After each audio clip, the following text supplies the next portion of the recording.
Good morning, everyone, and welcome to Wednesday. Today, we are going to finish up with the Columbian Exchange with the transatlantic slave trade and the triangular trade that you see on your screen there. And then we are going to dive quickly into the scientific revolution. So, I left off yesterday talking about how the Columbian Exchange was this exchange of goods and diseases and people between the old world and the new world.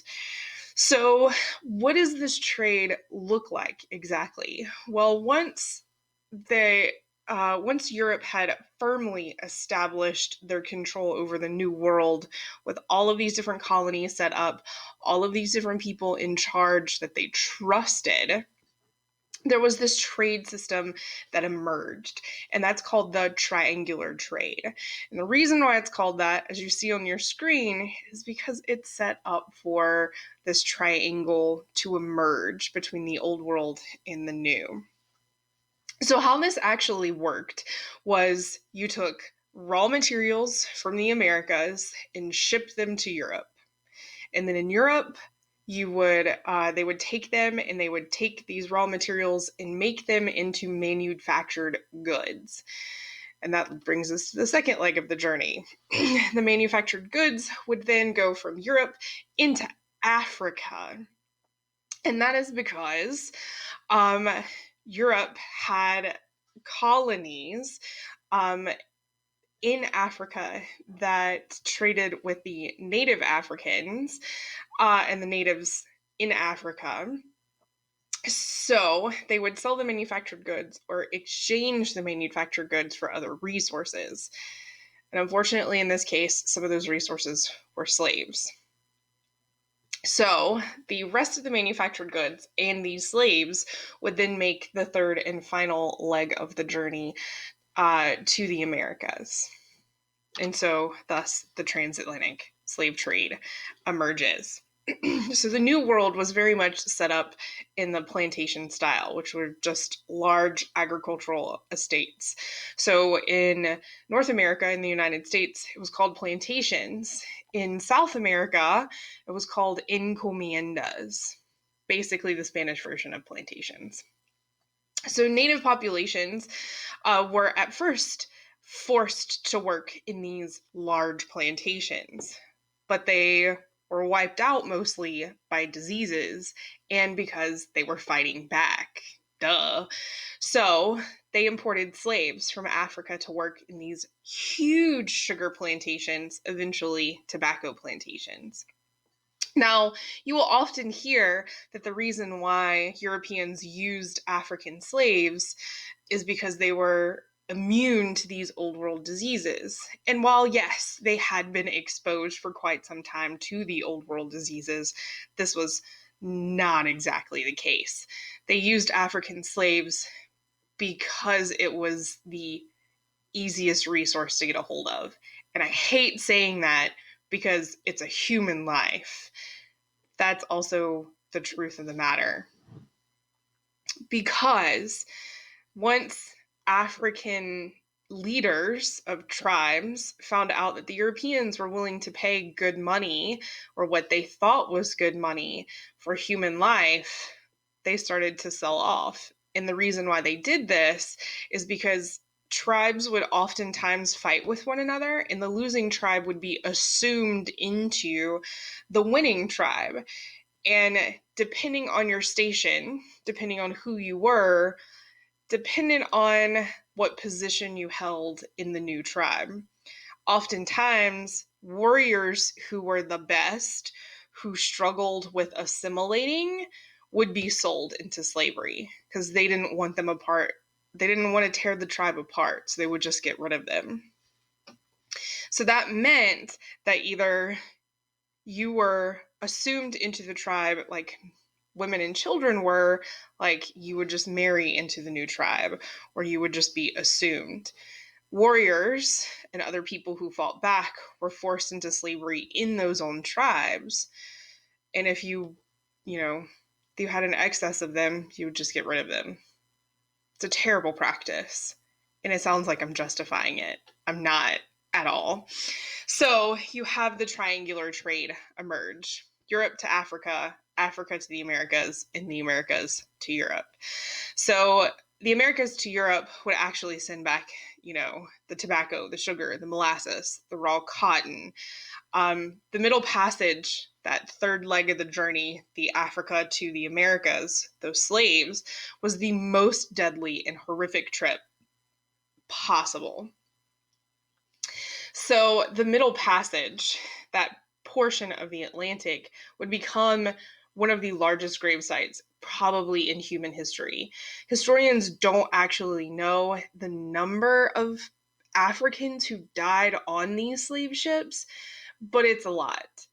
High death rates were among the slaves, among the Africans who were forced on this ship. It became absolutely horrific because the Europeans, in order to justify what they were doing to the Africans, they made it out to be that Africans were less than human beings. Because Europeans, were spreading Christianity, but you can't force other Christians to be slaves, right? So as they were spreading their Christian ideals throughout Africa, they couldn't enslave Christians. So they came up with this whole idea that Africans had smaller brains, that they were like children, like any excuse to make them feel better about what they were doing, they came up with. Ugh, it makes me sick. It's disgusting. So there was a lot of loss as a result of this. So when we talk about the decimation of an entire population, we talked about this with the native tribes here in the Americas. You lose a lot of young, able-bodied people. These are the people who are going to carry on your traditions. So you see a loss of community. There was an increase of warfare between tribes because they were trying to take over one another so that they could make money and they could have resources and they could, a laundry list of things. You also see a loss of culture because of this. There's decreased art. There's decrease in religious beliefs. Most of these tribes' traditions were passed orally. And once you have this entire population that's gone, those traditions are no longer passed on. So this led to forced assimilation of African culture into music and arts into the New World. And I say forced assimilation because the Africans who were brought to the New World weren't given a choice.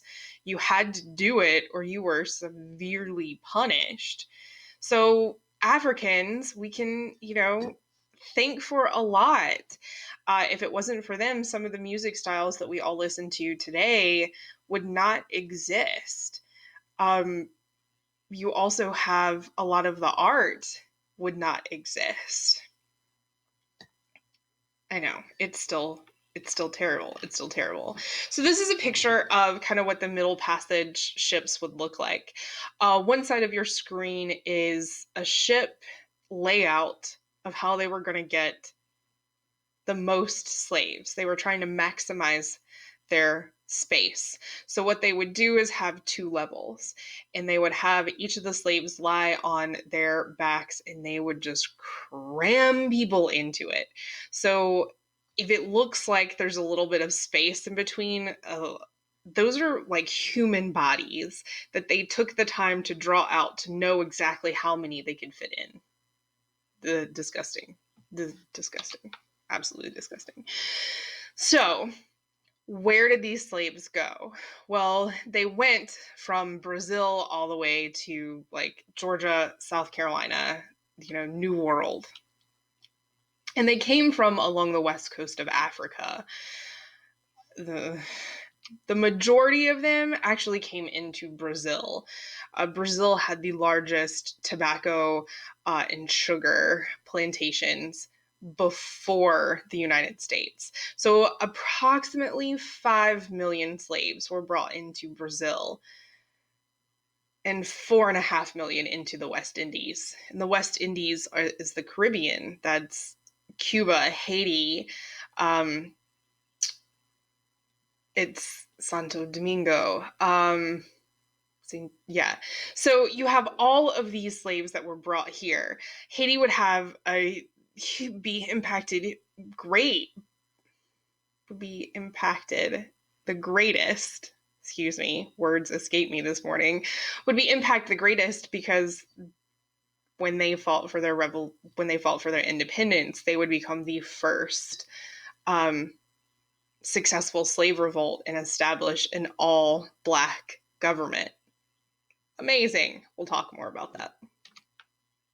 So, Africans were not only brought into the Americas, they were also brought into Asia. So, Africans were transported to other places in Africa and in Asia as well as the Americas. So, this is the eastern side of Africa that you see. So, this is the Indian Ocean slave trade. Yeah, that's right. The other half of the world is not exactly out of the clear yet. And the sad fact about the modern world today is that slavery is still practiced in the world today. Still practiced in some parts of the Middle East and Asia. The world has come a long way, but we still have a lot further to go. Stay tuned for Scientific Revolution.